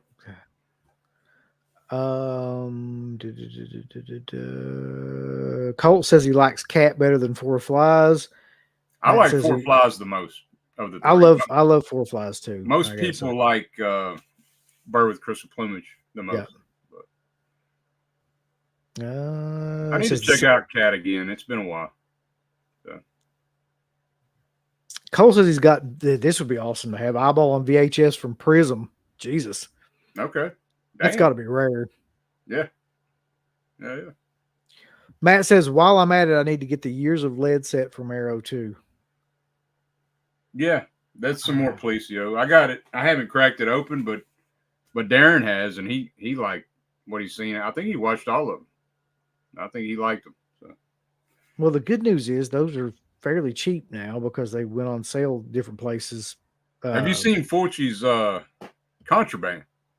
No, that's one that I keep wanting to see too. You got to see that. Because everybody talks about that movie, and like at least everybody in our circles and stuff talks about it, about how violent it is and shit, and like, So I kind of want like people get blowed up and then they look like zombies on the floor. It's so kind of want to. I mean, I do want to see it for sure. Yeah, it's great. It's a good one. Scratch just says "See Contraband." That's yeah, man. Says. Yeah, hell yeah, and it's got some. It's got probably the greatest Fulci cameo in ever, you know. But I was going to mention one too. Sergio Martino, Violent Professionals. I've not seen that one either. That's a really good Policio. Because I'm digging more into the Policio as well, man. Like, I haven't seen as many as I've seen like Jolly, but that's kind of the direction I'm headed. I'm going down that rabbit hole now because of this movie, so I'm just going to see what they got. Yep. Yeah. Let's see. So McCourt says, "Watch Me When I Kill" reminds me of Cinderella. In the case of Scorpion Tail, reminds me of Deep Red. Okay. All right. Fat Pig the Conqueror says, "Check out Diodado's Live Like a Cop, Die Like a Man. Best opening 15 minutes you'll ever see." Darren, I love Diodato. He just saw that and he really put that one over. So I haven't seen that one. I need to check it out. It says it's on YouTube. So. Okay. And then X-Ray says The Big Racket with Fabio Testi is killer.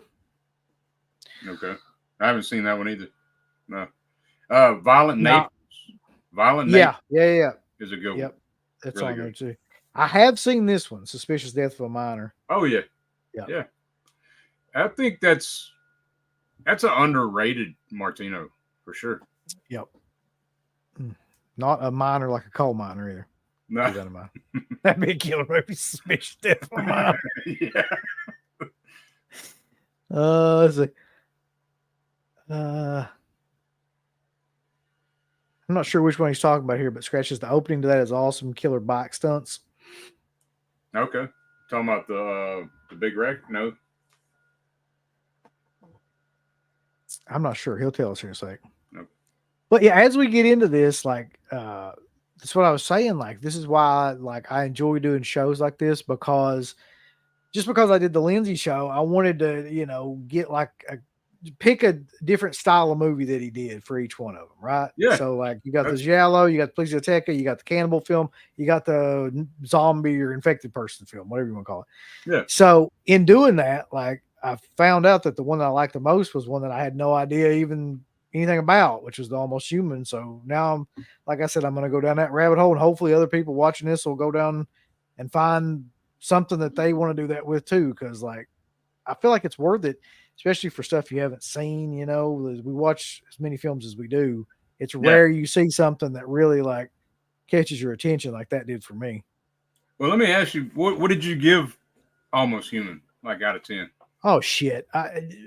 Probably a 9. I mean, it takes a lot for me to give a movie a 10 out of 10. We're talking about movies that. Yeah, I gave it a 10 out of 10, but I don't give everything a 10. You know what I mean? Yeah. I mean, it's just his performance is that strong to me. And I think the writing is that damn good. And the direction. Yeah. I mean, it is. The whole thing is good. Yeah. Like, and a lot of times I think you have to be like a certain type of person to watch films, especially, you know what I mean? Like to really like them because they have their own vibe to them. And a lot of times like people don't get into it, but I think this film is a film that like could appeal to anybody. It's that good of a film. I think it crosses over that kind of that thing where it's just no matter what. I try to get my wife to watch it, and she was like, as soon as I put it on and she heard the music, though, she's like, it's old. Well, she's like, why you got to watch everything that's old? That's the best shit. That's all that works. Oh man. Darren says, and he says, I've not seen a bad Italian crime film yet. Yeah, I haven't either. But we're just getting started. Like, really. I mean, I'm probably like 20 or so in on the crime films. So. I wish I would have thought to bring this one up too, Dirk. But McCord says Hitcher in the Dark. Or his and Nightmare City are his favorite Lenzi film. We didn't talk about Hitcher in the Dark, but that's an interesting film too. Yeah. And Vinegar Syndrome. What do you think about that killer though? Well, I mean, yeah, that's. Oh, I wish they made movies like that nowadays. I did see an old ass Lenzi called Criminal. Have you seen that one? It looks like a superhero, but he's like an anti-hero. It's so crazy. It's like from the 60s. I don't know, man. But he's done a lot of shit, a lot of different shit. I mean, I got to give it up though to companies like Arrow and Severin and Vinegar Syndrome for putting out these sets of films that really a lot of people haven't even seen these movies or heard of them, and they're like putting out great transfers of these obscure kind of Italian films. Yeah, man. Yeah, of course, my wife is like that too. All she's into is a new Netflix crap and falls asleep when I watch anything older. I know a lot of people like that, honestly. Yeah, my wife's mainly into true crime, so I'm always same. I'm always looking over my shoulder like, what kind of shit you? No. And it's wild to me that she's like Savannah. She don't like anything that's like where too much bad stuff happens to people, or there's too much gore or things like that. But yet she'll watch those fucking real shit, where it's like the worst shit you can imagine happens to like somebody, Right. It's like they came in and breasts were cut off and put in the freezer or something. She'll watch that all day long, but like anything fake, she's like, no, that's too much. Right.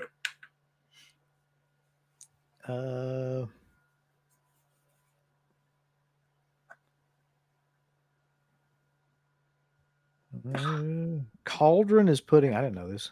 Cauldron is putting out a box set of Lenzi and Fulci movies I haven't seen. Is that that's the one, the House of Clocks? Yeah, I got it coming. Yeah.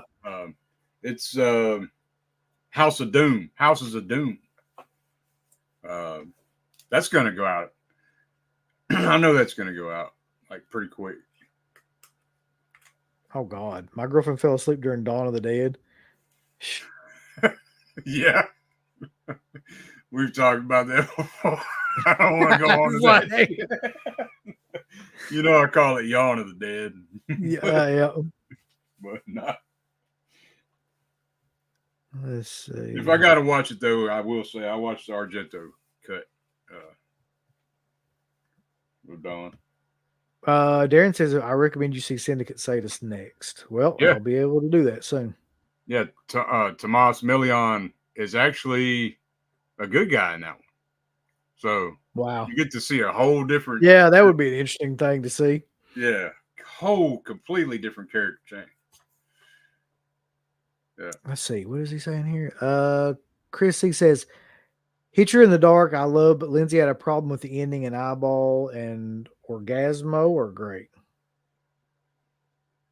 Orgasmo. Yeah. I that's the Carol Baker Jolly that he done. There's one Oasis of Fear though that I really like. Pretty damn good. I haven't seen that. There's a lot of stuff I gotta watch when it comes to them. Crazy says, me and Candace are too much alike when it comes to liking older films or over anything else. A newer film has to have something extra special for us to give a damn. I'm kind of the same way, to be honest. Yeah. But okay, so Yeah, I mean that's just scratching the surface of Lenzi stuff because, like you said, there's a ton of films that you could Oh watch. man, yeah, definitely.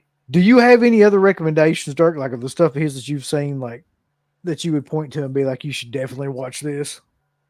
Okay, you've seen Man from Deep River, right? Yes. Okay. Yeah.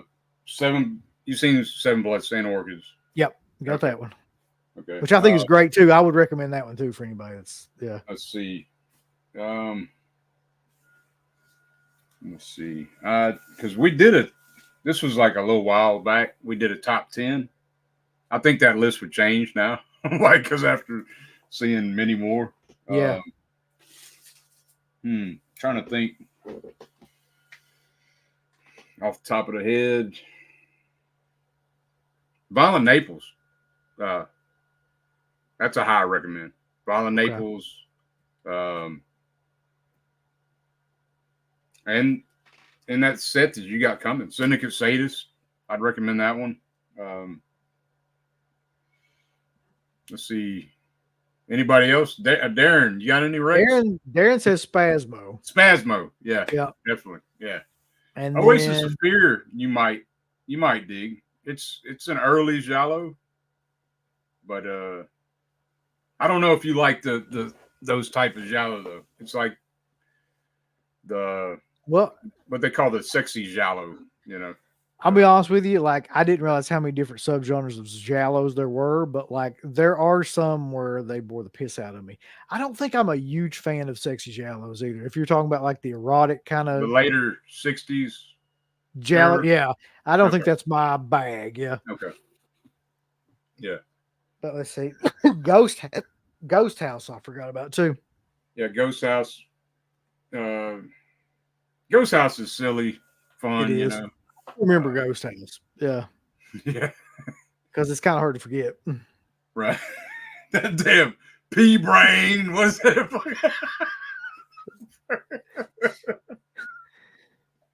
And then that damn thing's what's it saying? It sounds like some kind of alarm clock or some shit. Are you up? Are you up? I tell you who loves that film too, man, which is fucking weird to me, is Dana. Yeah. Dana's a huge mark for that film. And I'm like, why? Like, what about that film? It's like, yeah. I don't know. We'll see if Darren or somebody. So yeah. Oh yeah. Shit. I'm totally blanking. Knife of Ice. That's what he says. Yeah. Yeah. Knife of Ice. Yeah. So Sweet, So Perverse. But those are the Carol Baker kind of. But I think Knife of Ice is probably my favorite. Like Carol Baker's a mute in the film. Yeah. And it's like in a rural setting. It's just the killer, like this. He's got these crazy looking eyes and shit, you know? Yeah. It's pretty good. It's not like the traditional black glove killer, but I really dig it. I like that one. I look forward though to seeing. I get excited when there's like stuff like this that I haven't seen. I can watch because I've got a bunch of Cat 3 stuff ordered that's coming in. It'll be a while before it gets in, but like then I've got that ordered for the giallo stuff, and like I tried to catch up with all those movies. There's a lot of stuff I haven't seen. Yeah, in both of those kind of categories too. So yeah, Quiet Place to Kill. That's another one. That's a pretty good one. So yeah, with Gene Sorrell. I look forward to getting in this box set though to get started. Do you like the? I was going to ask you. Do you like the ambiguous type giallo, like the really out there fucking? You mean like or like the satanic cult giallos, or the one that always got? I liked it. Yeah. And I guess it's classified as giallo. I guess it is. Is it? You can tell me. You probably know more than I do. Lizard in a Woman's Skin. Oh yeah. Where it's like so far out there and so fucking like experimental. And I like that movie. Yeah. I don't know why I do because it's crazy as fuck, but I like it. Like, oh hell yeah. It's definitely a giallo, and so is Mark. You've seen All the Colors of the Dark. Yeah, that's another one that's very similar to that Right. style. Yeah. Yeah. But there's two that I really like that it's either hit or miss if you like it or not. Footprints on the Moon I haven't seen that one. and Short Night of Glass Dolls. I don't think I've seen that one either. Those two are pretty damn good. Short Night of Glass Dolls. The premise is like this guy. He wakes up. He's on the damn. He's outside on the side of the road, and he's alive. But to everybody else, he looks like he's dead. So they think he's a dead body, and he's screaming to him, but he can't speak, he can't move or nothing. He's like paralyzed. He's like trapped in his own self. Yeah. And they're fixing to do an autopsy on him, and he's screaming out to him, and he don't know how he got this way. So the whole film is him trying to figure out how he came to this position. Yeah. But it's pretty damn crazy. That's pretty unique.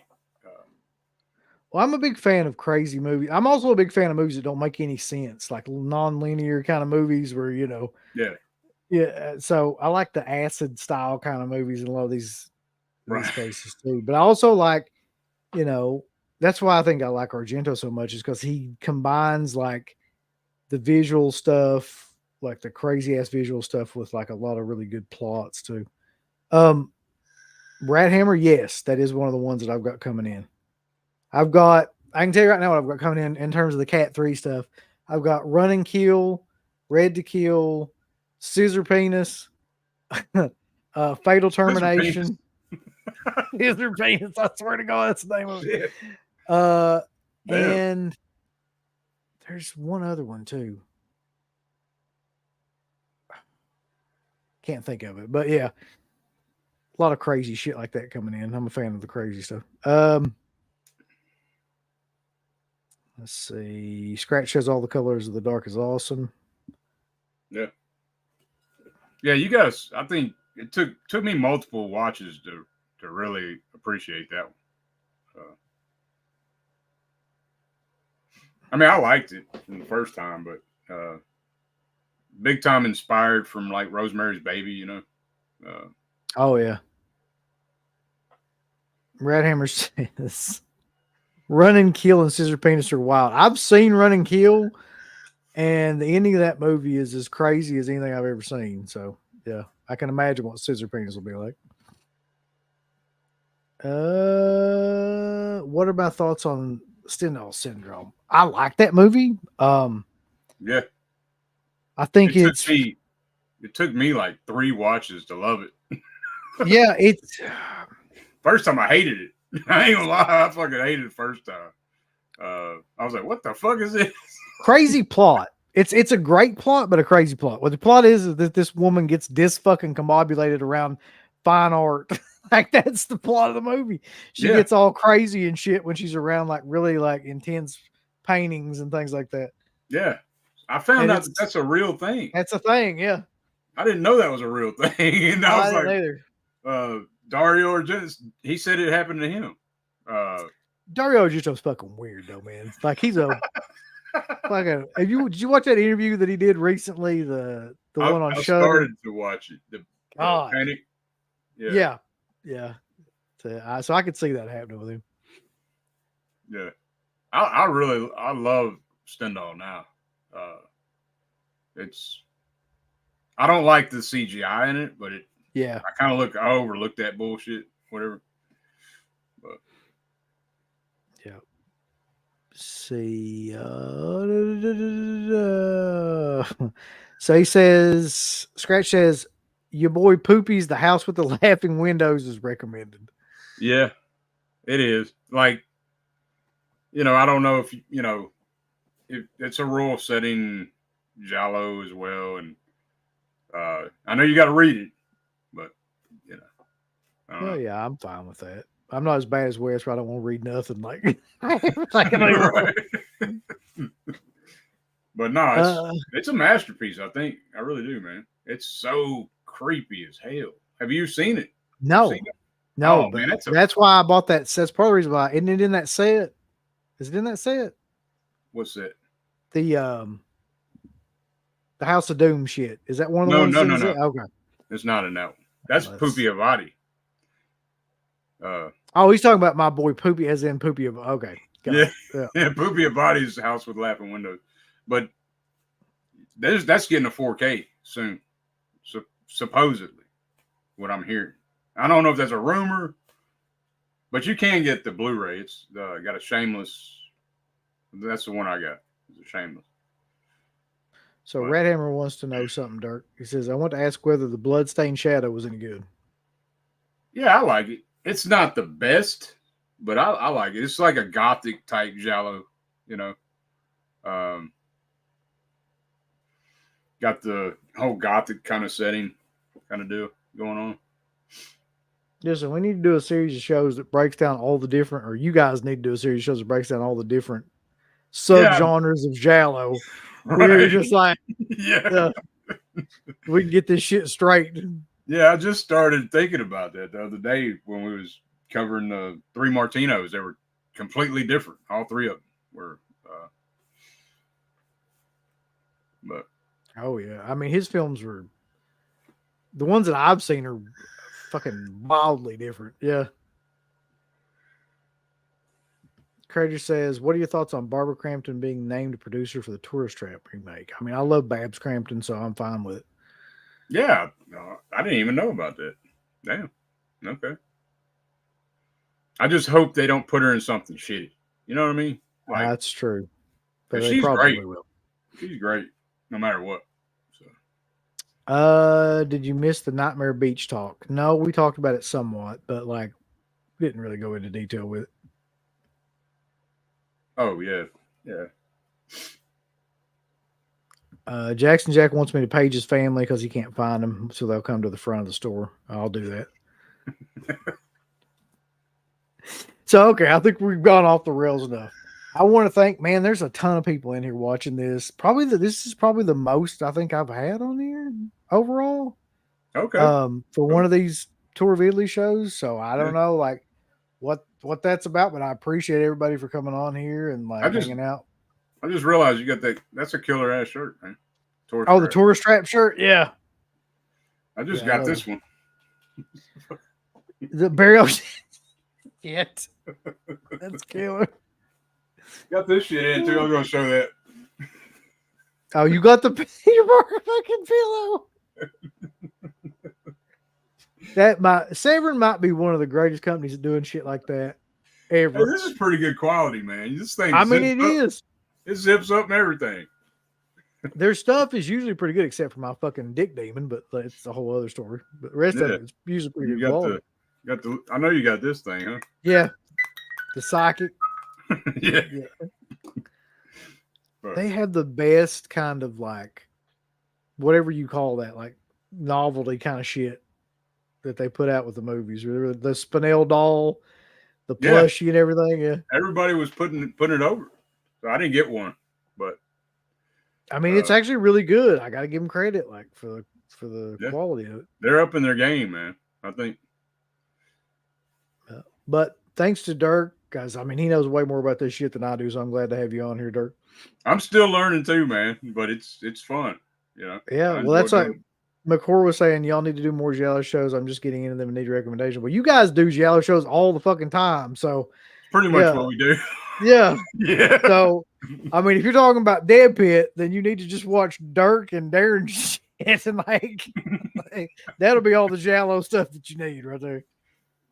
Yeah, we just did a show, man, like covering like we were doing a Martino series. We're trying to go through his whole filmography, and I don't know if we're gonna do that now, but we've done like 3 parts.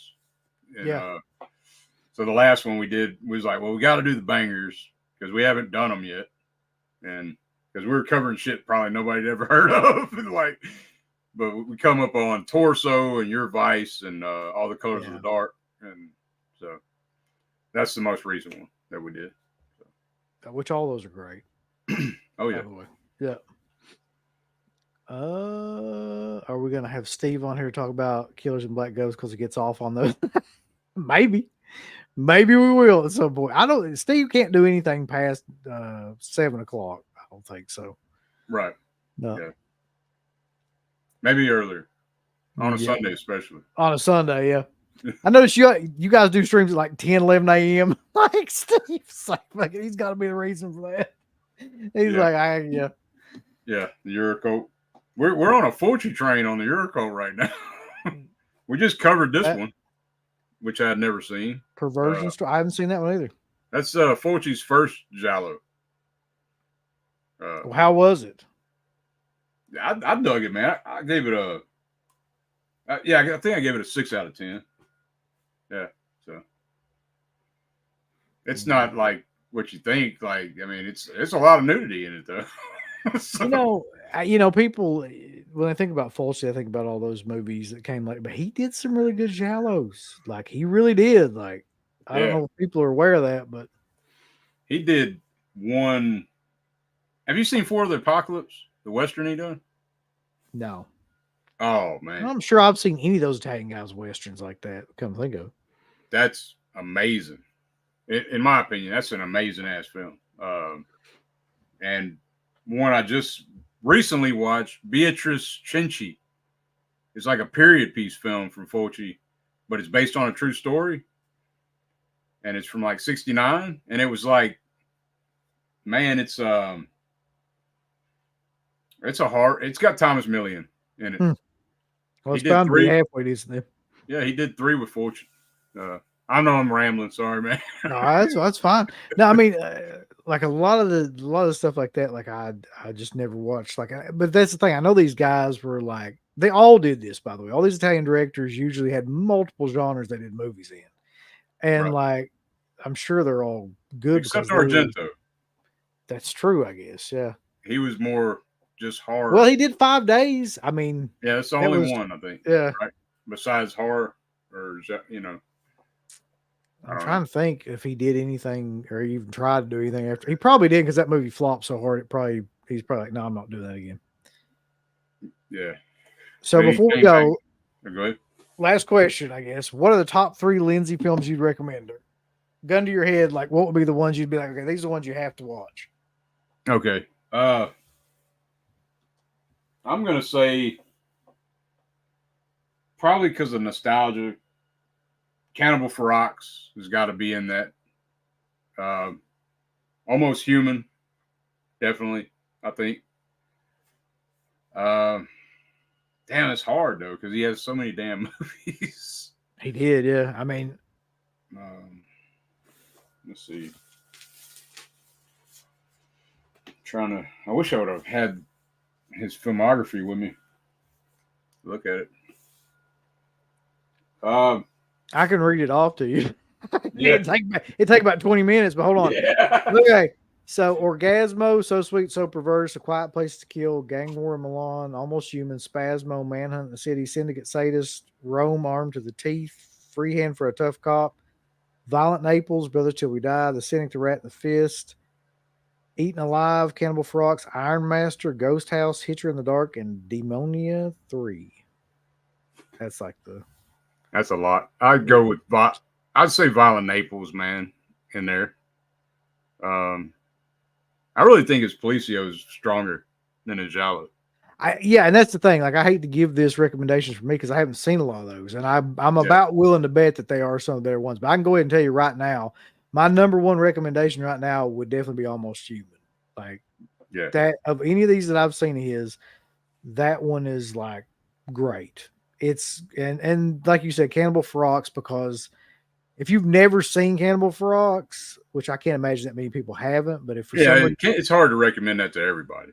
If you haven't though, think like Cannibal Holocaust and maybe a little bit worse. Like the Cannibal Holocaust. I think more animals get killed, right?